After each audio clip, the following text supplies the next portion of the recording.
تونس تنتفض من جديد. قد يبدو الوضع كذلك لمن يراقبه من بعيد، إلا أن المتمعن أكثر في الشأن المحلي سيلاحظ حتما أن ما تمر به البلاد هو أقرب إلى حرب سياسية بامتياز فجرتها الخصومات السياسية بين الأطراف الحاكمة والمعارضة، وزادت فتيلها المصالح الحزبية الضيقة.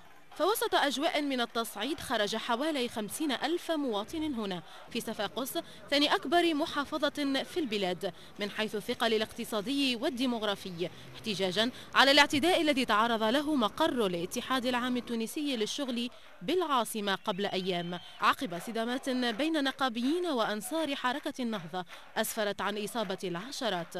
هذا الإضراب العام لم يقتصر فقط على هذه المحافظة، وإنما شمل عددا من الولايات الأخرى.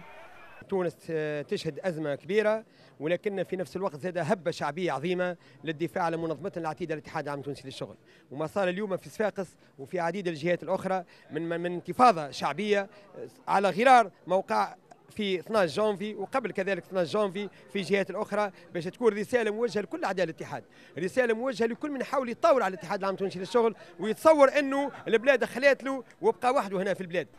ولعل أبرز ما يلفت الانتباه خلال هذا الإضراب العام هو ذاك الانقسام الواضح في صفوف المواطنين، مواطنون جمعتهم أيام الجمر والدكتاتورية لتفرقهم اليوم المصالح السياسية زمن الديمقراطية، ولعل هذا المشهد كفيل بترجمة ذلك. الشعب التونسي كان موحد في تحرير البلاد، كان موحد من أجل بناء الدولة التونسية، كان موحد باش قاد الثورة. مش ممكن اليوم نصبغ خطاب نتاع تفتين، خطاب اللي يفتن البلاد ويقسم البلاد على قسين، هذا ناس علمانيين وهذا مسلمين. الاضراب العام هذا موش في صالح تونس، موش في صالح تونس. علاش؟ على خاطر تونس تمر بوضع خطير برشا. اذا كان باش نزيدوا نعملوا اضراب البلاد باش تزيد تحبس، مش باش تو احنا نشوفوا معامل مسكره. حتى احنا بطاله، احنا اللي عملنا الثوره باش نخدموا مش باش نبتلوا. ومع كل ذلك يرى محللون أنه على الرغم من الضعف الذي تشكوه الحكومة وبرامجها، فإن هناك بعض الأحزاب والتيارات تسعى إلى سكب الزيت على النار بتأجيج الشارع التونسي وتفجير الوضع في البلاد، متسلحة في ذلك بدعم المركزية النقابية.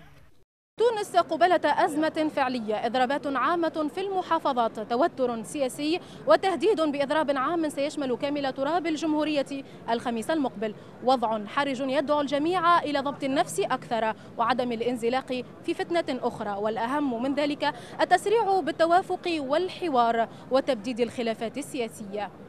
من عاصمة الجنوب التونسي صفاقس، يسرى والناس، قناة الاتجاه.